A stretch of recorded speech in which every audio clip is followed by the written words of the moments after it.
Hi, thanks for joining us today. This is Stephanie Rawson. I'm here with Brandy Bell, and we're with All Web Promotion. And today our official topic is e-commerce platforms and using technology to market your business. That's a long title, but we like to keep things simple around here. So what we're really talking about is making it easy for customers to find your business on the internet and selling your products or services online. Watching technology evolve is a lot like watching kids grow up. You always hear parents talk about how fast kids grow up, right? 1 minute you're changing their diapers, the next minute you're teaching them how to drive. Technology's like that too, only faster. So if technology was like a child, it'd be like Dude, right? Do you guys remember that 90s show? Neil Patrick Harris was a child prodigy that became a doctor by age 14. Same kind of thing with technology. It grows up, it's genius, it's fast. And the 90s weren't that long ago. Let's look at 1998 to 2018. That's only 20 years. It doesn't seem like that long, but when you're talking 20 years and technological advances, you might as well be comparing 2018 to 1918, or even longer than that. It's like dial-up and AOL discs were the Wild West. Today, we're in the age of smartphones, voice search, and social networking. So I'm going to give you some stats here. I want you to take a moment and carefully consider how these stats impact you and your business so we can get a good idea of where technology stands today. First of all, 96% of Americans have shopped online. That's a staggering amount. Almost all Americans have shopped online. E-commerce is growing 23% year over year, yet 46%, almost half of American small businesses, do not have a website. 125 million U.S. consumers own smartphones, and 62% of them have used it to make online purchases in just the last 6 months. Also, 80% of shoppers use mobile phones inside of a physical store to either look up product reviews, compare prices, or find alternative store locations. So it's not just online shoppers expecting your business to have a website and to be online, it's your physical shoppers as well. And our last stat, 71% of shoppers believe they will get a better deal online than in stores. You see this all the time. People will go into a store to look at something, handle it, feel it, and then look on their phone or their computer at home to see if they can get a better price. We all know that in order to run a successful business, you have to meet the needs of your customers. And the best way to do that is to meet them where they are. Based on these stats, we know that the majority of customers are online. So we're here today to try to prepare you for how to meet your customers in the online world. In order to do that, we need to talk about what do you need to get started selling online and to be successful. There are 4 key components that you need. The first of which is an e-commerce platform. Second of all, you need a business plan. The third step here is going to be an effective website and design. And lastly, meaningful marketing strategies. That's your top-level overview. I'm going to dive into each of them in more detail, but let's just pause right here for a second. Take a mental highlighter to your notes. These 4 factors are all equally important, and they're all required to be successful. So if you fail in any one of these areas, you're most likely going to fail in all of them. It's kind of like the tires or the wheels on your car. You can drive a car home with 1 headlight, but not with 3 wheels. So again, very important, mark this in your notes. These are key points, all required to be successful. And now we can just dive right into that first one, an e-commerce platform. When you look for a physical location for a store, you would consider things like location, accessibility, space, the appeal, cost, and so on. When you're looking for an online platform for your store, there are similar things that you're going to consider. So an online e-commerce platform is the online structure that's really just going to house your store and allow it to operate. Therefore, you have to do a little bit of homework to make sure that it's going to meet your needs. Now, there are hundreds of different platforms out there.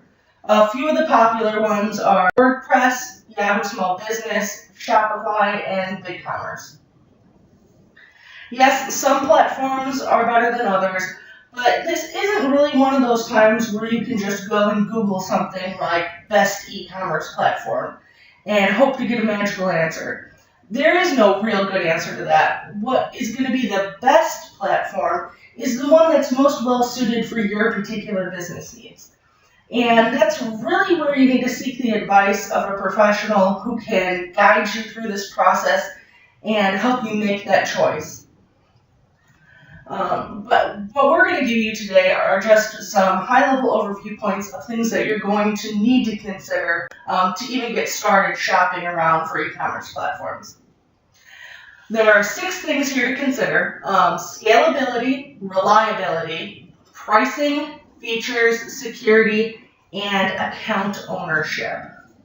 So scalability, that is how well the platform is going to grow as your business grows, right? So will it allow for product growth? You might only have a handful of products today, but what if you want to add a few thousand more products in the future? Or what if, a year down the road, you gain sudden popularity, your website goes viral, something amazing happens, and your traffic doubles or triples or quadruples? Can your server handle that? So that's a long-term thing to look at, is how scalable is the platform you're looking at. Next up is reliability, which is also a very big thing to consider. In this day and age, it's not so much about uptime, right? Most platforms have over a 99% uptime. What I'm talking about here is what about the other stuff that can happen that can cause your website to go down? For example, maintenance and upgrades. Are those done for you? Are you going to be responsible for those? Sometimes you have third-party integrations. Does your provider maintain those relationships? Do you have to maintain those upgrades? And if something does go wrong with your website, are there backups? Can you roll back your site? Does your provider charge you to roll back your site? Those are all things to consider. And not knowing these things in case of an emergency can lead to a real when it rains it pours situation. So just make sure you're prepared in that area. Moving on, let's talk about pricing. This is not such a straightforward subject because there's just a lot of factors here. First of all, compare the short-term and long-term costs. You might see a platform that requires very little money to get started, but it might end up costing you big in the long run. So that can be in the form of pricey upgrades and migrations, or even just lost sale potential. Also, look at the fee structure and make sure you understand what that means to your bottom line. And consider your startup investment. There's really a fine line between going overboard on your initial setup and having all the tools you need to be successful. Getting off on the right foot does take some investment, but it doesn't have to break the bank. There's just a lot to consider with pricing, so make sure you weigh out the pros and cons. Features is another very important area to think about. So, is your business going to be a standard retail store? Are you going to sell products like most everyone else? Or do you sell something that's kind of unique to your industry and needs to be presented to your audience a little different? So those are things to consider. You might need some type of customization right out of the box. Or you might even need to consider like a more specialized platform that's catered more to your industry. Down the road, if you need to add functionality, because as you grow with your business, adding features and functionality can definitely help with revenue and traffic and things like that. What's involved in adding that functionality? Does your platform have an app store? Are your options going to be limited? Will you have to reach out to a developer to build those integrations for you? Those are things to consider and think about when you're shopping around for your e-commerce platform. Next up is security, which we all know is important. You know that checkout security is paramount. No one wants to get their customers' private data or payment information stolen.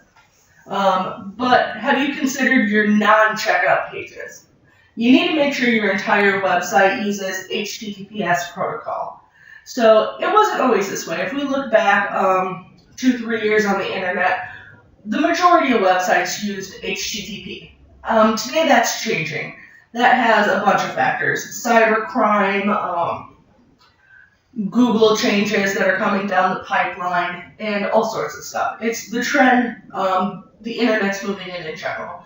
So make sure that the platform you choose allows you to secure all of the pages on your store, not just the checkout.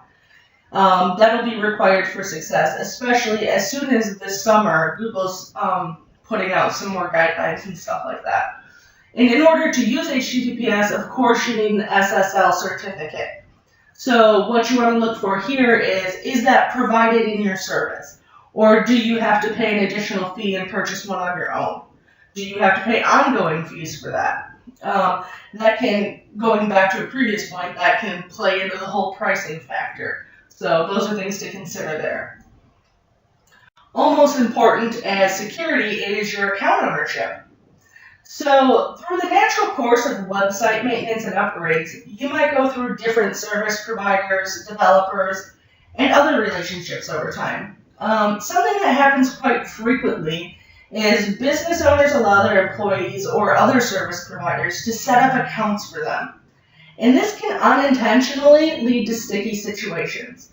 So always make sure that you have the login credentials to all of your accounts and that they're set up in your business name. You don't want to find yourself stuck if you need to quickly access an account, fix a broken service, or even restrict access. So those are the 6 things to consider when you are shopping around for your e-commerce platform. Now we're going to move on to the part where you're really syncing your online business with your physical business. And this is all part of creating a business plan. Your business plan should have 4 considerations, possibly even more, but we're going to go over these 4 top ones today. That's shipping, taxes, inventory, and payment processing. Quickly here, shipping is pretty straightforward. If you currently ship items, then you will have systems in place, and you have to think about how those systems are going to link up to your e-commerce platform. You have to make sure they're compatible and know what you're going to have to do to make all that work. If you don't currently ship things, then don't let this area be an afterthought. Really figure out your order fulfillment process before getting your store started. You don't want to try to launch your store and realize you can't fulfill the orders that are coming in. Another thing you might not have thought about with shipping is free shipping. In this day and age, most customers on the internet have come to expect free shipping, like it's a given. So you need to know how you're going to handle that. Of course, you're going to have fees as a business for shipping things. So how are you going to cover your own costs? There's a couple different schools of thoughts here and different options. For example, you could offer free shipping and then just calculate your shipping costs into your product prices. Another option would be to offer free shipping on purchases of a minimum order where the value is set at a point that makes it profitable for you. Or you can just simply go against the grain and pass those shipping costs directly onto your customers. If you do that, always make sure you're reasonable. Don't try to mark up your shipping to make a profit because you'll just drive customers away. Our second point here in our business plan is taxes. Nobody likes taxes. They can get complicated. They're always changing. So when it comes to laws for online sales tax, you should really speak with an accountant or a tax law specialist to understand any regulations that you need to comply with. The rules seem pretty straightforward up front, but it's always better to be safe than sorry. Almost all e-commerce platforms will let you control what you charge for taxes, so getting it set up really isn't a problem. You just need to be sure that you know what you're responsible for collecting up front, so you don't end up owing any taxes, because no one wants to be in that position. Our fourth point, or our third point here actually, is inventory control. Most e-commerce platforms come with default inventory controls, but will that be enough for your business? So consider, do you need your online inventory to sync up with your physical store inventory or your point of sale system? Inventory control is important for everyone, but if you sell your products both in a physical store and online, those two things have to speak to each other. You don't want to sell something online and then realize someone came into your store 5 minutes ago and bought that and you don't have it to ship out. So those are all things to consider when you're trying to get that inventory worked out to make sure that you can keep track of your sales in both places, or just how you're going to streamline that process, because inventory can be something that is very, very time consuming on your business end of things. Something that shouldn't be time consuming is payment processing, right? This is very straightforward. You're going to take credit cards online, you need someone to process those credit cards. Now, if you already have a business, you probably already have a payment processor. So what you really need to do there is make sure that your current payment processor is going to be compatible with your e-commerce platform. And your payment processor can help you figure that out. You might have to do a little research there. If you don't currently have a payment processor or merchant account, then one thing to consider here is fees. You might have to shop around for the best rates. Other considerations here are if you sell any type of regulated goods, your choice of payment processors may be limited. And also, a good problem to have is if you make enough in sales and you're a successful business, then your payment processor might require you to certify for PCI compliance, which are laws regarding how to just keep that credit card data secure and the integrity of that online. So those are our 4 points there: shipping, taxes, inventory, and payment processing. All those come together as part of your business plan. Everyone's business might have other considerations you need to put in that business plan before you get started. But those 2 areas we just covered are research points to do before you get started. I'm going to pass it over to Brandy now, who's going to talk about what to do when you get to that point where you're actually ready to get your store rolling. Great, awesome. Thanks, Stephanie.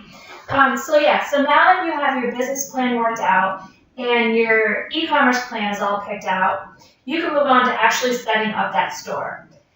Just be a little bit careful here. This is where a lot of people can get into a little bit of trouble or fall into traps. It's really easy to go online and set up a store, especially with all the DIY tools that are available, right? However, just throwing up a theme, putting up a few products in there, that's not going to get you very far in a successful store if you don't put much thought into it. So here's 5 things that we're going to go over that you should really consider on how to sell your products. The first one is design for user experience. Number 2, build your brand. Number 3, showcase your products. Number 4 is going to be optimize your navigation. And number 5, have quality call to actions. I'm going to dive right into our first point. A user experience is the most important factor in being successful. Customers make that first impression in a matter of seconds when they're on your website. So if they can't easily identify what you sell and what your mission is, then they're going to leave your store and they're going to go to a competitor. So that generic theme that you set up, it might look pretty, but you need to ask yourself some questions. Is it easy to use? Is it going to be memorable to your customer? And does it entice your customer to want to purchase from you? So also remember in the design phase that most online shoppers are actually shopping on a mobile device. So that's going to be important to make sure it's user-friendly. So another aspect of selling online is building your brand. Everyone in business really knows that it's more cost-effective to have return customers than it is to go out and get a new customer, right? So the key component here is in return customers, it's building your brand. It's your identity. So every part of your business from top to bottom needs to be cohesive. So if you don't make a memorable impression, you're not going to get that customer back. Think about it. There are hundreds of other online retailers out there that are selling the exact same product as you. So you have to ask yourself, why would anybody come back to me and buy from me? So here your brand should really represent your mission. This is an awesome opportunity you get to really tell your story. So customers that get invested into your brand, they're going to remain loyal. All right, so our third point is showcasing your products. So showcasing your products, it really does make a big difference in whether a visitor is going to convert into an actual sale. So high quality product photos is something that is absolutely necessary in this phase. You need to make sure that if you don't have those, hire a professional at this point. It's going to be well worth the money. Make sure you include additional angles, even action shots. If you have options like colors or sizes, include those. Even get some videos for that amazing customer experience. Remember, your customer is really going to want to know, how does this product look from front to back, up to down? They want to actually feel like they're in your store holding this product. Your product description should be just as good as your photos, though. So the more information you can give a customer, the easier it is going to be for them to buy. If your store isn't answering all of their questions online, they're going to look for somebody else that sells the exact same product and gives more information. So you really have to be careful here, and you need to be as detailed as possible. All right, so our fourth point here is optimizing your navigation. So most users are going to use your website by one of two things. They're either going to use a navigation menu or they're going to use a search bar. And it's usually about a 50-50 split on how they actually browse your website. So some customers might prefer one method, other customers are going to prefer another method. You have to give them options here. You can't force a customer to browse your website the way you want them to. They have already defined their browsing habits, so give them options. Make sure that both experiences are equally visible and user-friendly. Either way, both your menu and your search should meet two very important criteria. The first one is make it really easy to find that product that they're looking for and find it fast. The second one is funnel the customer effectively through the site and the buying process. Remember, the ultimate goal here is get them to complete the checkout process. So something that helps with continuing through the process to your cart is effective call to actions. Everything on your website should have a purpose. If you don't understand why it's there, your customers aren't going to understand, right? So just take it down. Your goal is to get that customer to convert. Therefore, your website needs to guide them through this process. Make it very clear and very easy so they know what the next steps are. Don't just say things like click here or like generic words like learn more. Turn your call to actions into call to value. This is where you show your customer there's something they really want behind that next step. Okay, so the last component of our master strategies here is how do you get your store found online, right? Having a great design and a great user experience, it doesn't mean anything if no one's going to actually come to your website. So how are you going to get that traffic to your website? You can't just expect to launch an online store and have customers magically pouring through your doors. You're going to have to do some sort of marketing here to get your business up and running. There are a few strategies that we use on getting your store found online. These are some you should consider. Search engine optimization, pay-per-click advertising, social media marketing, reputation management, and email marketing. So let's just talk about search engine optimization here for a second, SEO. The first and foremost thing that you need to do is have good content. Actually, you need to have great content. Content is not only important to customers, it's also important to search engines. We have a common saying we say around here that content is king, and that's the absolute truth. Make sure your descriptions and page content is quality and unique.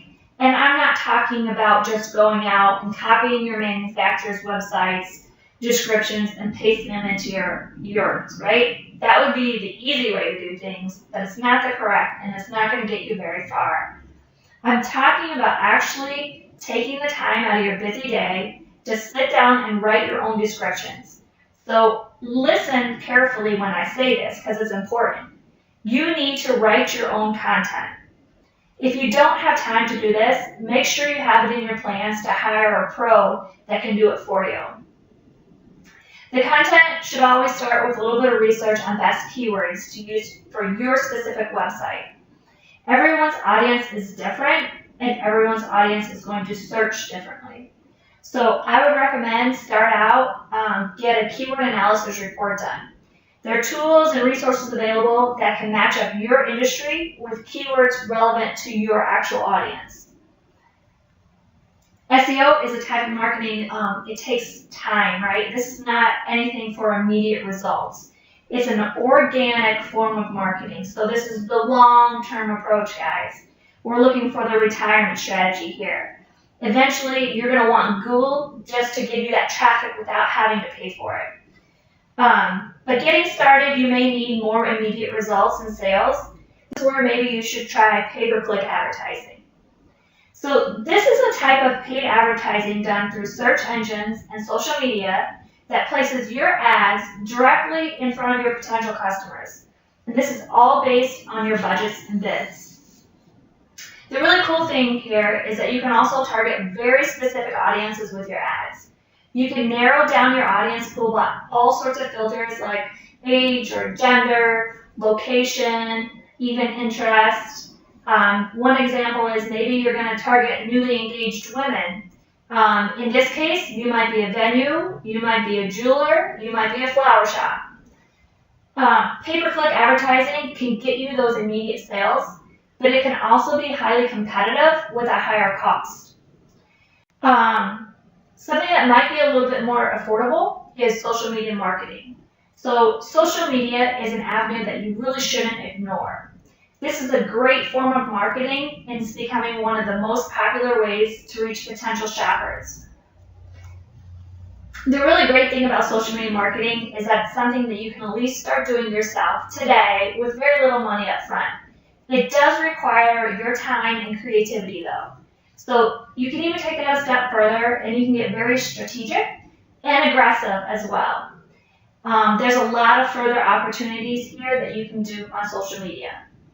But remember, your social media strategies have a different goal than SEO or pay-per-click. You might not see those immediate sales from social media marketing. It's a great way to build up your following, though, your brand, and your customer loyalty. So social media allows you to have that more personal relationship with your customers. They really love to feel connected. But another thing they really love to do is they love to speak their mind about your products, your services, and their experience with you. The most popular way for them to do this is through reviews. You're either going to love them or you're going to hate them at this point, but you need to embrace them because they're not going anywhere. Reviews are gaining more traction. They're becoming part of ranking algorithms for your websites. There are a ton of websites out there where people might be talking about your business. Some of the most popular ones are Facebook or Google or Yelp. Make sure you're aware of what's being said about your business in these places so you can be there to respond appropriately. If you let this go and you ignore it and you just bury your head in the sand and you don't want to face it, being unaware of how your customers are feeling can really lead to a poor reputation, and that's going to be hard to shake off in the long run. So, that old saying is so true. I've heard it so many times. If someone has a really great experience at your location or your website, they're going to tell one of their closest friends. But if they have a terrible experience with you, they're going to tell 10 people, and they don't even care if they're their friends or not. It might be the lady at the checkout, at the grocery store or Walmart. They just want to be heard. They don't care who listens to them. So another thing to be aware of, there's a ton of third-party websites out there that relay important information about your business right to your customers. We call these directories. This includes things like your address, your phone number, hours, website address, all of that. So incorrect information about your business, it gets floating around the web, and this can be really time-consuming to go out and manually correct and find. So if you've ever moved your business to a new location, you've changed phone numbers, you've changed maybe your website domain, whatever it may be, you should really consider evaluating the information that's been indexed. Finding out, is this all correct? If you're concerned about your company's online image, this is definitely something you want to look into. We have tools available that can do a quick scan and give you a general idea of what that might look like and maybe how that's going to be cleaned up. All right, so let's switch gears and let's talk about email marketing for a minute. I'm sure you all know what email marketing is. This is nothing new. But do you know how effective it is? It happens to be the most profitable way to leverage your existing customers. And the great thing here is that you already know these people are on your list because they want to hear from you. They've shown interest at some point. They've either signed up for your emails, they've purchased something from you, they've had some sort of interaction already. And most likely, they're already familiar with your brand. I do encourage you to do a little bit of homework though before you get started. There are laws and regulations concerning sending emails and then how you maintain your email list as well. One last tip on email is just when it comes to design, keep in mind that most people are going to be opening these emails on a mobile device. Okay, so I know that was a lot of information about marketing in probably a very short time. I hope that we gave you a sufficient overview on what your options are here to get started. Remember, marketing is just one of our 4 fundamental building blocks to become successful online. Stephanie talked earlier about your e-commerce platform and your business plan, and then I went over website design as well. There's going to be a lot of trial and error here, a lot of unpredictability you're going to run into. It's not going to be the same for everyone. So don't be afraid to do a little bit of testing to see what works best for your actual company. But if you follow this guide, you're going to be off to a much better start than most. So don't be afraid to reach out to a professional for advice. Maybe you have a quick question. Something might be a little bit technical for you. Or if you just don't have the time to devote to it, make sure you're reaching out for help. Thank you so much for joining us for this information today. We hope that your online business is going to be a great success. Again, like Brandy said, don't be afraid to reach out to any professional in any of these industries. Of course, we can help you with most of the things we talked about today. Our contact information is on the screen. You can visit us online at allwebpromotion.com, and we hope to see you again for our next webinar. Thank you.